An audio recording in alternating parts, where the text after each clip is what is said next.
Are you an adventurer looking to take your hunt to the next level? Then you're in the right place. Welcome to East Meets West Hunt with your host, Beau Martonik.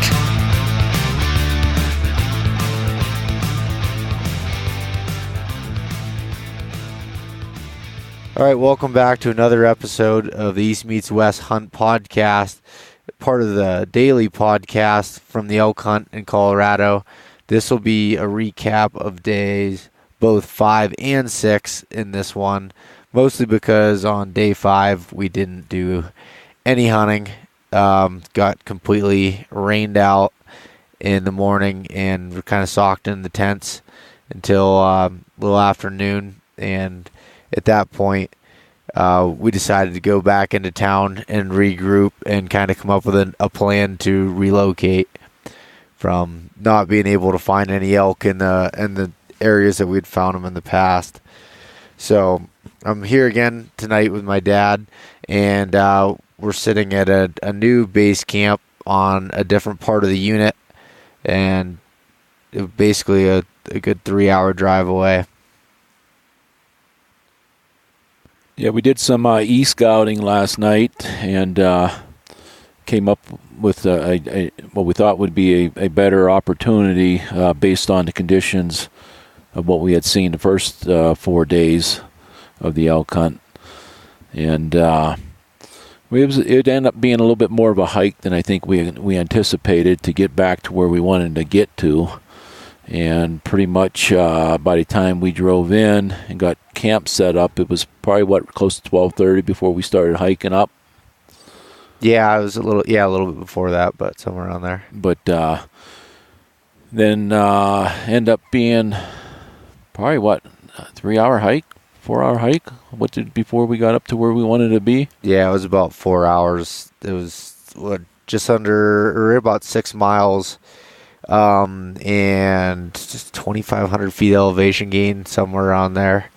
But yeah. But first, you kind of forgot that the reason how we found the area was because we talked to a guy ran into a guy in the parking lot of the hotel. We decided to grab a hotel last night and ran into a guy in the parking lot, and he was wearing hunting clothing. So I went up and just started talking to him, and the guy was really open with me about giving me the spot, and more or less because he said he was sick of hiking up in there, but he had a bunch of encounter with elk and everything else, and he said he was looking for an easier area of terrain, I guess, to get into, and it's pretty easy to see why he had that mindset. But kind of as my dad was saying there, it's a long hike in to do from a day hunt perspective. We're kind of tossing back the idea of whether we want to pack in for the last couple days or if it's even worth going back to this spot. There's definitely elk sign, but they're still not bugling. They're not making any sort of, giving us any sort of feedback there. And this is another high country area, so the only option that we would have is really to glass the big basins and hoping that they're coming out into them to feed in the mornings and at night. But I mean, we saw a lot of deer tonight, that was for sure. Yeah, and what was different at this part of the unit was at that elevation, it was green. It wasn't the brown in the other part of the unit that we experienced where there was no food. Yeah. No, that's true. That's exactly true. And it's funny because we're not really that far away, even though it took us over a 3-hour drive to get to here, mostly because how bad the roads were.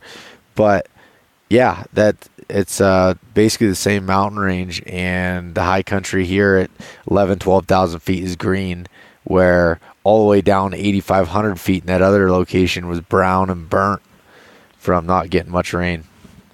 Yes, definitely, and the deer, yeah, like you said, there's a lot of deer sign, or a lot of deer we've seen.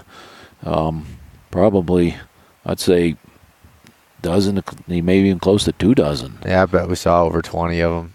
Yeah, because one really good buck, one really good deer, and made me wish I would have got my burned my points and got a tag for mule deer, but. Either way, we saw a bunch of forked horns, and then that one real nice one. Other than that, just a bunch of does the whole way up and down through this basin. So the area that we moved to be able to describe it, it's still high country like we were at, but it's a lot more big open basins, and a lot of cliffs and everything else. I mean, it's some super steep country. I really don't know how to explain it other than it's just your typical, your typical high country. It looks more mule deer country than elk, in my opinion, and that's kind of what we're seeing. I agree 100%. Yeah, so we're trying to come up with a plan for tomorrow, which will be day 7 now, and to see what we can do, I guess. Because to be able to hike into there, to get there by first light up in that basin without blowing anything out. So there's only one way to get up in there to glass, and that's by going right through their bedding area. And just the way the basin's laid out, and that must be why the elk are hanging out up there. Their escape routes are flawless. So what we're thinking about doing is sitting in camp in the morning, and we're able to glass all across this hillside from our new camp location here, and kind of glass that at first light, see if anything comes out. Then after that, head back up into the basin, hike the 6 or 7 miles, whatever it is, and kind of loop around. So that, because today when we went up in, I think we kind of put ourselves in a bad situation because the wind changed as we were going up, and we found a lot of fresh sign, but we think we may have blown them out when we were getting up to the above tree line there. So that was kind of a bummer. But so we're going to try to do something a little different, maybe loop around. It's going to be a lot longer of a hike, but it could be worth it. And then after that, basically just going, staying above them when the thermals are coming up and running through their bedding area, just bugling and trying to get them to try to stir things up. I mean, it's September 6th today.